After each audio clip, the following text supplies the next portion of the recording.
नमस्कार, good afternoon. स्वागत है आपका कल्ला ज्वेलर्स जानीपुर स्टोर के लाइव सेशन में। तो आज का लाइव सेशन हमारा बहुत ही इंफॉर्मेटिव लाइव सेशन होने वाला है, जो कि होने वाला है पूरा का पूरा डायमंड के ऊपर। एग्जैक्टली हम आपको ये बताना चाह रहे हैं कि डायमंड की वैल्यूएशन जो रहती है वो किन फैक्टर्स के ऊपर रहती है, डायमंड पूरी तरह किन बेसिस पे रहता है, हम उसी के बारे में आपको बताना चाह रहे हैं। तो आइए हम आपको बताते हैं डायमंड की 4 मेन फैक्टर्स। तो हमारे साथ बने रहिएगा इस डायमंड की पूरी नॉलेज को लेने के लिए। आइए जानते हैं। तो डायमंड में सबसे इम्पोर्टेंट रहते हैं हमारे 4 Cs, 4 important Cs in diamond. और वो क्या रहते हैं, आइए हम आपको बताते हैं। तो डायमंड की वैल्यूएशन जो रहती है वो 4 सीज के ऊपर रहती है। पहला आ जाएगा हमारा कलर। जैसे कि आप देख रहे हैं कि डायमंड के कलर्स जो हैं वो डी से स्टार्ट होकर जी पे खत्म होते हैं। यहाँ पर आप ध्यान से देख सकते हैं कि डायमंड के कलर्स जो हैं वो डी से स्टार्ट होकर जी पे खत्म होते हैं। यानी कि जो डायमंड डी, ई और एफ कैटेगरी में फॉल करता है वो कलरलेस माना जाता है। जो जी, एच, आई, जे में फॉल करता है वो नियर कलरलेस माना जाता है। जो के, एल, एम और एन में फॉल करता है, एम तक फॉल करता है, वो फेंट माना जाता है। और एन से लेके आर तक वेरी लाइट और एस से लेके जी तक लाइट माना जाता है। आप इसको जरा ध्यान से देखेंगे तो आप सोचेंगे कि डायमंड की कैटेगरी जो कलर में है वो डी से स्टार्ट क्यों की गई है। तो डी से स्टार्ट इसलिए की गई है क्योंकि डी इज फॉर डायमंड, इसलिए इसको ए से नहीं डी से स्टार्ट किया गया है। अब डायमंड की वैल्यूएशन जो रहती है वो इसके 4 फैक्टर्स जो मैं आपको बता रही थी उन पर रहती है। वो रहता है हमारा colour, clarity, carrot and the 4th thing is, जो मैं अभी आपको बताने जा रही हूँ। तो कलर की अगर हम पहले बात करें तो मैंने आपको बता दिया है कि डी से स्टार्ट होकर जी तक कलर रहते हैं। और ज्वेलरी में नॉर्मली कलर्स जो हैं वो आई, जे के फॉल करते हैं, इवन की एच, आई भी फॉल करता है। ठीक है, तो आपको ये बताना जरूरी है क्योंकि डायमंड का अगर आपका कलर एच में फॉल करता है लेकिन उसका कैरेट डिफरेंट वेट में फॉल करता है जो कि दूसरे के कंपैरिजन में वैसा नहीं है, तो उसकी वैल्यूएशन में पूरी तरह से चेंज आ जाएगा। आगे आगे मैं आपको बताती जाऊंगी कि डायमंड की वैल्यू कैसे बनेगी। तो नेक्स्ट अगर हम आप जाएं तो बात आ जाती है हमारी क्लैरिटी के ऊपर। जैसे कि मैंने आपको बोला डायमंड 4 फैक्टर्स के ऊपर डिपेंड करता है। तो पहला हो गया हमारा colour and the second one is clarity. अगर हम क्लैरिटी के ऊपर जाएं तो डायमंड किस क्लैरिटी में फॉल करता है ये भी मेंशन करना बहुत जरूरी है। आप देख सकते हैं कि डायमंड क्लैरिटी में कहां कहां फॉल कर रहा है। Flawless, internally flawless, VVSI, VVS1, VVS2 यानी कि वेरी वेरी स्लाइटली इंक्लूडेड। अगर हम इसकी बात करें तो VS1, VS2 यानी कि very slightly included.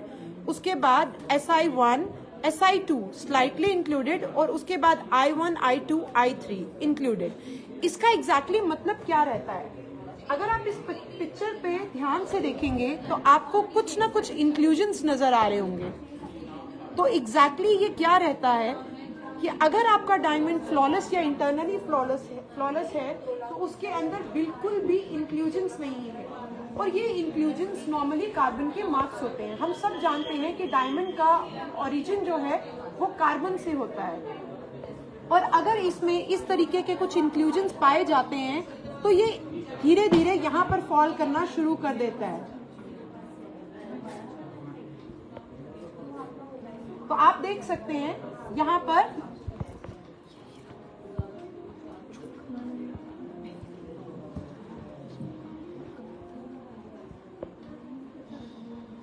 Very very slightly included, यानी कि इसका मतलब अगर आप देखेंगे तो आप देख सकते हैं कि इसमें एक स्लाइट इंक्लूजन पाया गया है। तो अगर आप ध्यान से देखेंगे जो कि नेक्ड आई से बिल्कुल भी देखा नहीं जा सकता और ये स्लाइटली इंक्लूजन पाया गया है। इसी तरीके से इसमें VS2 है जिसमें आप देख सकते हैं कि 2 छोटे इंक्लूजन्स पाए गए हैं।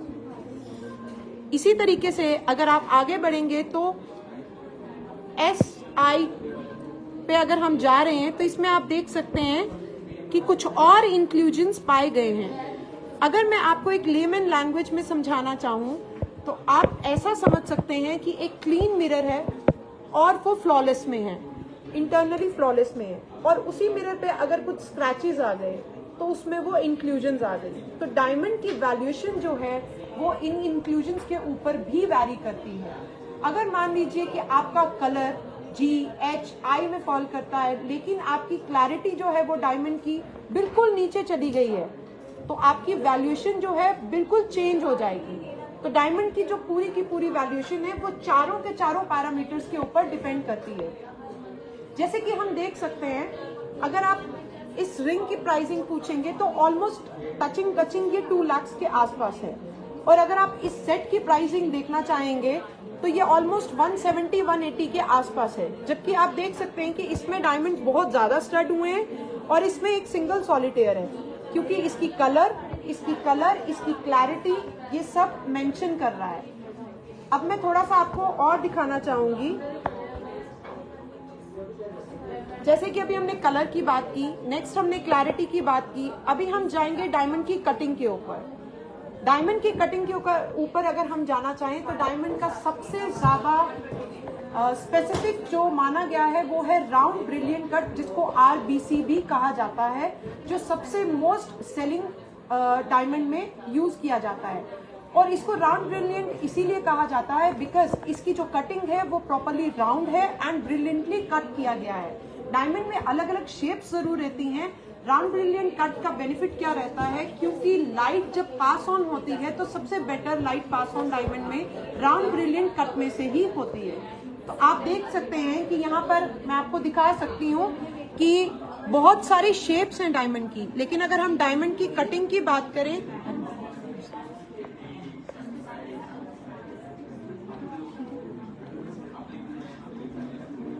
अगर आप ध्यान से देखें तो डायमंड की कटिंग को आप ध्यान से देख सकते हैं। एग्जैक्टली डायमंड जब इस तरीके से कट किया गया है और उसके सारे पैरामीटर्स बिल्कुल अकॉर्डिंग टू द स्टैंडर्ड्स है तो वो एक्सीलेंट माना जाएगा।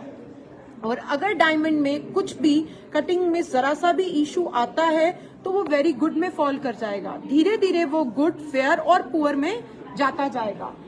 डायमंड में 58 फैसेट्स होते हैं जिनकी कटिंग मेंशन की जाती है as per the defined standards. 58 facets में से अगर एक भी फैसेट उसका प्रॉपरली कट नहीं है तो डायमंड की वैल्यूएशन में प्रॉब्लम आ सकती है, डायमंड की वैल्यूएशन आपकी चेंज हो सकती है। इसको और डीपली जाने के लिए आप हमारे पास विजिट करेंगे तो ज्यादा बेटर रहेगा और हम आपको बहुत अच्छे से इसके बारे में और बता सकते हैं। तो नेक्स्ट अगर अब हम जाना चाहें तो कैरेट के ऊपर जाएंगे। अगर आप कैरेट की बात करें तो डायमंड के कैरेट्स जो हैं वो धीरे धीरे आप देख रहे हैं कि यहाँ बढ़ रहे हैं।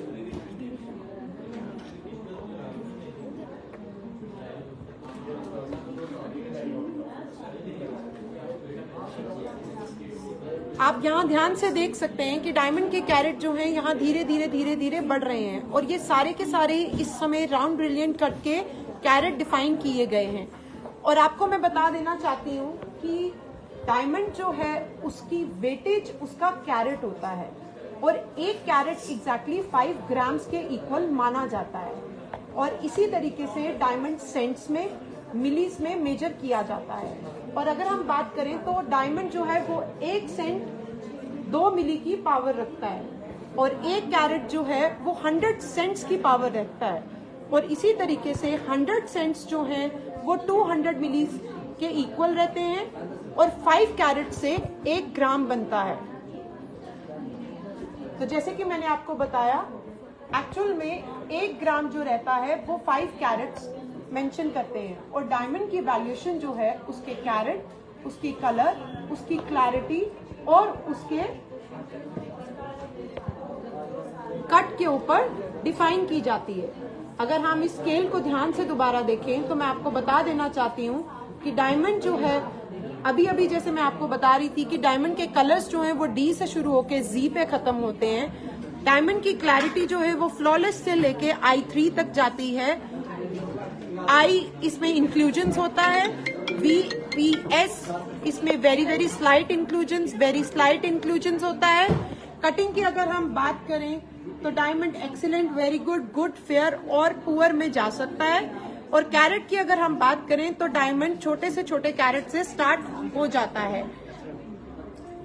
लेस देन 30 सेंट्स जो होता है उसको हम पॉइंटर के नाम से जानते हैं, और 30 सेंट से अबव जो भी रहता है वो सॉलिटेयर के नाम से जाना जाता है। तो जैसा कि मैंने आपको बताया अभी अगर हम डायमंड के इस सेट की बात करें, इस सेट में बहुत सारे डायमंड्स लगे हुए हैं, लेकिन फिर भी इसकी वैल्यू कंपैरेटिवली इस रिंग से बहुत कम है। जबकि इस रिंग में डायमंड जो है एक सिंगल स्टड हुआ है, और आप साइड पे देख सकते हैं कि छोटे छोटे डायमंड्स लगे हुए हैं, लेकिन फिर भी इसकी वैल्यू ज्यादा क्यों है? क्योंकि इसके चारों पैरामीटर्स जो हैं वो इसको ऐसा डिफाइन कर रहे हैं। इसके चारों पैरामीटर्स जैसे कि मैंने आपको बताया, colour, cut, clarity and carrot के ऊपर इसकी वैल्यूएशन को डिफाइन किया जा रहा है। अगर आपको किसी भी चीज को लेके कोई कंफ्यूजन है डायमंड परचेज में, आप हमारे तल्ला ज्वेलर्स के नियरेस्ट स्टोर में विजिट कर सकते हैं, और हमारे किसी भी एम्प्लॉय से आप इसके बारे में पूछ सकते हैं। डायमंड की पूरी नॉलेज लिए बिना कभी भी डायमंड परचेज नहीं करना चाहिए, और इसके साथ साथ आपका सर्टिफिकेशन होना बहुत ज्यादा जरूरी है। जैसे कि आप ये देख सकते हैं, ये चीज ये वेरीफाई कर रही है कि इसमें नेचुरल डायमंड्स स्टड किए गए हैं। कभी भी कोई भी डायमंड आप परचेज करें तो उसके साथ ये रिपोर्ट लेना कभी ना भूलें, क्योंकि इसमें आपके प्रोडक्ट की पूरी डिस्क्रिप्शन बहुत अच्छे से दी गई है, जो ये वेरीफाई करती है कि तल्ला ज्वेलर्स ने आपको नेचुरल डायमंड्स ही सेल आउट किए हैं। और साथ ही साथ बहुत पहले ऐसा होता था कि डायमंड के ऊपर बायबैक कुछ नहीं मिलता था, तो मैं आपको ये बता दूं कि ये बहुत बड़ी खुशखबरी है कि तल्ला ज्वेलर्स में डायमंड के ऊपर 100% बायबैक है। तो अब आप अपने डायमंड्स को परचेज कर सकते हैं फ्यूचर को देखकर भी, क्योंकि 100% बायबैक आपको मिलने वाला है। थैंक यू सो मच हमारे साथ बने रहने के लिए। और भी इंफॉर्मेशन के लिए आप अपने नियरेस्ट तल्ला ज्वेलर्स स्टोर में जरूर विजिट करें या फिर हमें डीएम करें। Thank you, have a good day. Ma'am, जैसे कि गोल्ड रेट हमारी ऑडियंस पूछ रही है हमें कब से कि गोल्ड रेट क्या है, आज का गोल्ड रेट क्या है, एक बार गोल्ड रेट भी शेयर कर दीजिए आप। जी मैम, मैं बिल्कुल शेयर कर देती हूँ। मैम 22 कैरेट का आप जानना चाह रहे हैं? जी जी मैम, आज गोल्ड रेट 2 दिन से ड्रॉप डाउन हुआ है और 66,500 जो है 22 कैरेट का गोल्ड रेट चल रहा है। Thank you ma'am, thank you so much.